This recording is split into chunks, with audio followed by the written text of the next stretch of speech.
there, Jamie from the Marine Doctors YouTube channel. 90 horsepower Evinrude, about 1985, I think. It's getting water in the lower cowling. So what we investigated and found out was that we've got a crack down at the base of the block, and this would have been from the engine sitting over the winter, leaning over to the port side while it was up with water still inside the water chamber there. So it cracks that, and then that water drops out of there and fills up the lower cowling. The fix for this is to pull the block, flip the engine over, and weld that crack. Hey everybody, Jamie from the Marine Doctors YouTube channel. And how often do we see water intrusion nowadays? Check out this 20. You see how it's all nice and clean there?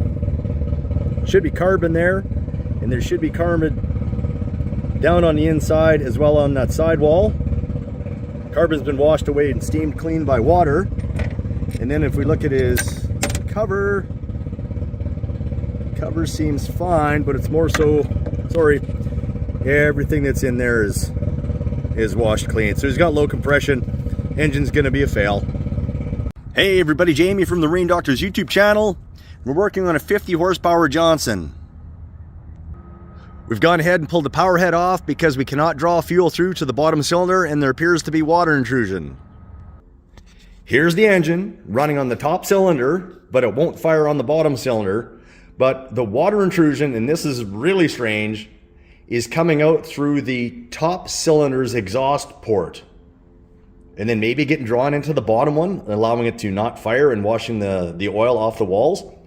But I also want to touch on, if we look inside, and hopefully you guys can see this, there are some orange markings and some pitting on the inside. So we've had water intrusion for a while, and I also believe that the customer perhaps wasn't storing the engine properly and using storage fog to set it up for over the winter. So maybe more on this one a bit later, but for now I got to tear it down and get it off to the machine shop. If anyone else has any other ideas why water might be getting into these cylinders outside of the base gasket being blown, because we don't have the old style covers that can blow gaskets, so it's a lost foam casting. So it's got to be coming in from the bottom, or a cylinder is misfiring and pulling the water in that way, but it typically doesn't do that when you run it on the muffs. All right, thanks for watching, and yeah, more on this later. Hey everybody, Jamie from the Marine Doctors YouTube channel, and I'm back on that 90 horsepower Johnson 1986 that has low compression on a few of the cylinders. Let's go have a look, see what we've got. So what we're gonna do today is, I've got it partially torn down over here on the bench, and I'm gonna tell you guys what happened to this engine and what you can do to help avoid this from happening to yours. Now, this particular engine has damage on the exhaust side. So both these cylinders have damage. There's a slight amount of damage starting over on this side. Can you see that? Not really, but yeah, it's there. And top piston, I'm just not going to turn it, but there's damage there. Now, what we look for on the inside is this nice clean area. If the engine was just assembled, we would have clean area, but this engine's been running. And while this engine runs, any carbon deposits or any fuel that's been left on there that would stain, so turn it black, gets removed by the steaming water. So how does the water steam? Well, the water, obviously the engine's warm, but as that piston moves up and down in that cylinder, the oil gets washed off the wall between the piston and the wall itself. So once that happens, we get abrasion. Abrasion creates heat. And if you look, you can see we're out of focus, sorry. You can see the scoring lines on the side of that piston. Right? So you know that piston's been moving up and down. Again, it leaves pilling on the inside of the cylinder wall and then coats it with aluminum. Eventually that aluminum gets high enough that it pushes the piston across and it'll start to score the opposite side.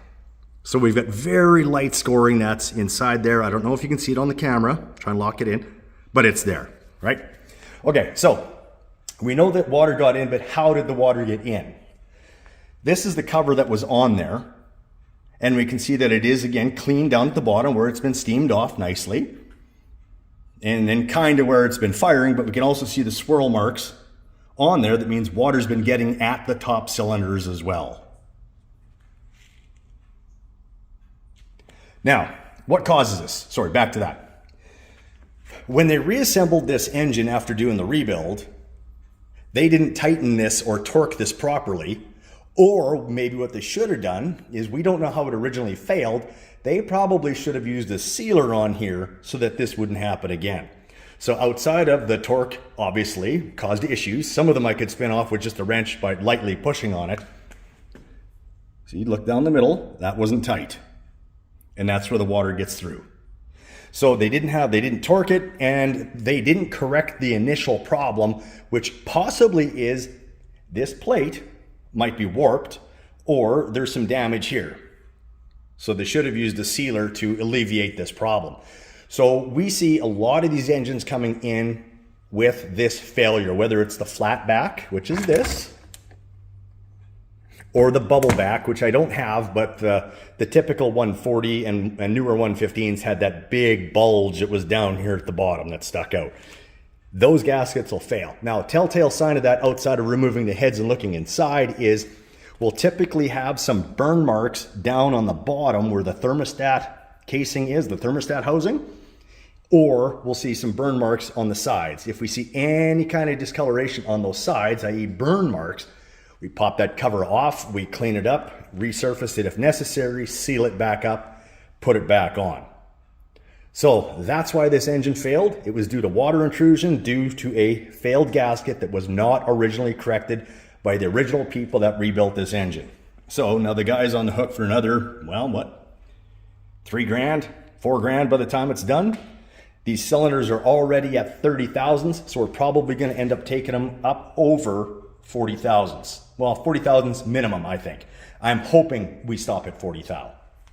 So we'll get it back together and get them back on the water, and I hope this helps you. What do you look for when it comes to water intrusion? Nice clean areas.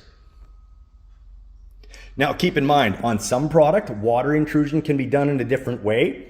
This, for example, isn't an insurable engine due to the water getting in. There are cases where if water gets into an engine, it is an insurance claim. That's if the water gets in through the exhaust, gets up and into the bottom cylinder. I've seen a few of those go through this year already, but unfortunately, this isn't going to be one of them. This is just somebody put it together poorly. All right, thanks for watching, and we'll see you next time.